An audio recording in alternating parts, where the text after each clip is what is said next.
Good morning sa inyong lahat, lalong-lalo na sa mga seafarers na nagbabakasyon at yung mga seafarers na kasalukuyang nasa onboard. This is Captain Flores again para tumalakay at magbigay ng point of view at opinion sa mga issue na nangyayari sa ating maritime industry. Well, of course today, bibigyan ko ng konting pahalaga ang mga estudyante. Yung bang way kung paano ba namimili ang mga ship owners at ang manning agency ng estudyante na kanilang kukunin para maging future officers ng company. Ito yung mga tinatawag nating cadets. So, ano ba ang proseso nito? Well, of course, ang selection of process is first. Bago kami pumunta sa mga schools, hihingi muna kami ng mga list ng mga candidate na ipapa-interview sa amin. Of course, ang first preference din yung scholastic records, yung matataas na grades. Siyempre, itong mga kukunin naming selected cadets will be groomed to be officers of our company in the future. Kaya nga, kailangan talaga na pili. Pero marami-rami din to. Yung kumbaga, sa mga schools na nakakapag-produce ng mahusay na estudyante, doon madalas pumupunta yung mga ship owners, yung mga kilalang malalaking schools, mga premier schools, at yung mga talagang sabihin na nating di kalidad. Kaya nga, yun ang unang-una dapat pagbigyan ng preference ng ating mga magulang sa pagpapaaral ng kanilang anak. Ngayon, ano ba ang criteria? Kasi sa amin may criteria, and I believe na most of the manning agency, yun din ang criteria. Ano yun? Siyempre pipili kami ng mga estudyante na matataas yung grades. Okay? Yung mga proficient sa English, at of course, yung snappiness niya magkana during interview.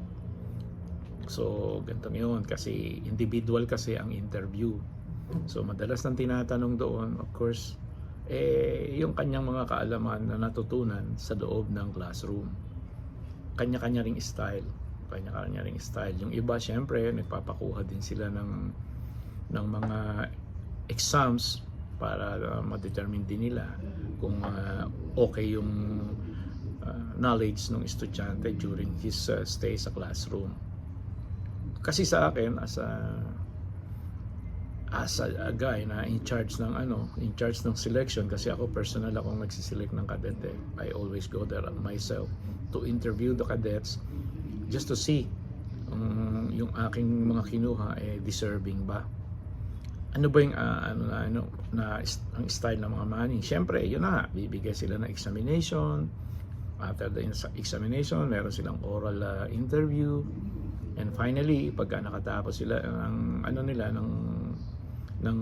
kanilang 3 years program sa classroom instruction, pupunta naman sila sa manning agency para na nga doon ay proseso ng kanilang deployment. Pero ako, for 25 years, kasi I started 1998, yun nga, PMMA, and John B. Lacson lang yung napuntahan ko nung una kasi hindi ko pa masyadong alam noon ang industriya. So pumunta ako.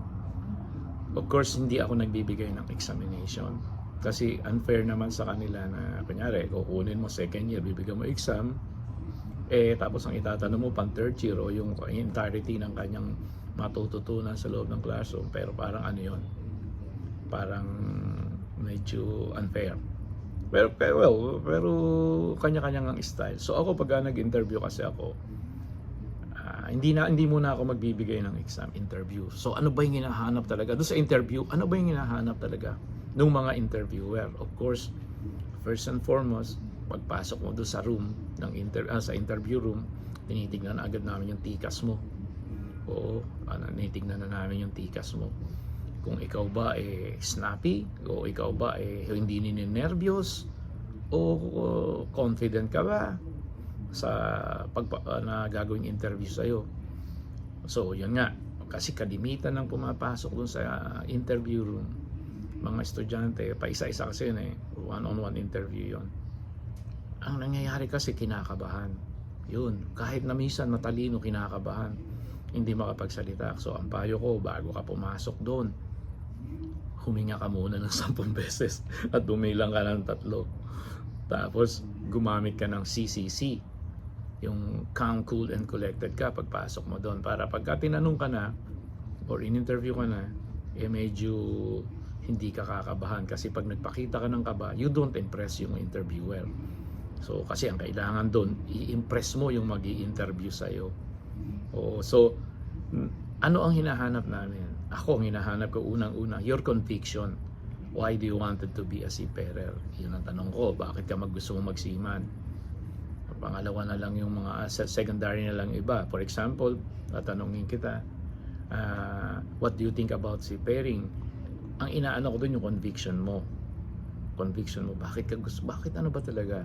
Ano ba talaga gusto mo? Bakit kukuha ka ng seafaring? Ang isa pang issue ko doon yung English mo. How proficient you are sa English. Kasi number 1 yan If you have the English proficiency, everything will follows. Then yun na. Ang huling-huli ko kasing tinatanong, yung why should I take you as my cadet? Bakit kita kukunin? You have to reason out in a nice way na para makita kung how articulate you are. Kung gaano ano ba talaga ang mo pagka magiging performance mo, not only now, kundi pag naging official ka na, doon kita ginigauge. So tanong na yon.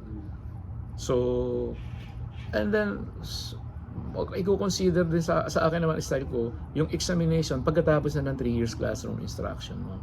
Pupunta ka na sa manning agency, doon sa amin, bibigyan na kita ng theoretical exam using whatever yung pinag-aralan nyo sa barko. Hindi ako nagtatanong ng kung mga hindi nyo napag-aralan doon sa barko in my questionnaire. And then, kung nakapasa ka na doon, outright, may medical ka na, and outright, sasakay ka na ng barko. Yun ang mga yun ang mga kinakailangan namin sa pag So, again, una, smartness or snappiness. Second, proficiency mo sa English. Then, conviction. And then, pagiging artikulado mo bilang estudyante, kung bakit ka talaga nandoon sa course na yon. Pagka na size up ko na ganon, luckily I'm very successful on that.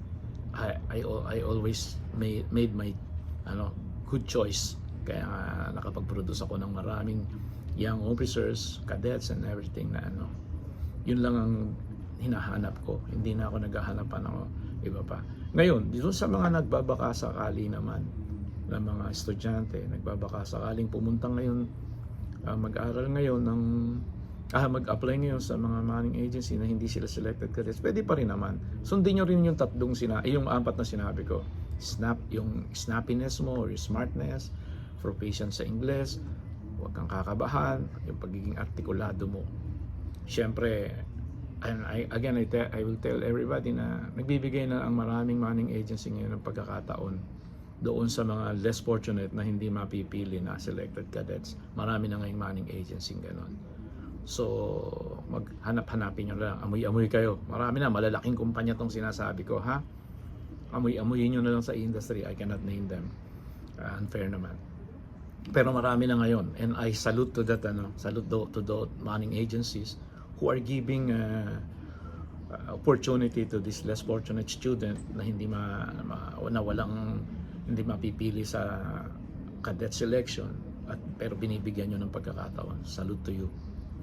So, kaya nga, again, kung may further question kayo and you want to ask me more tungkol sa ano ba ang hinahanap ng isang nag-i-interview, you can always message me.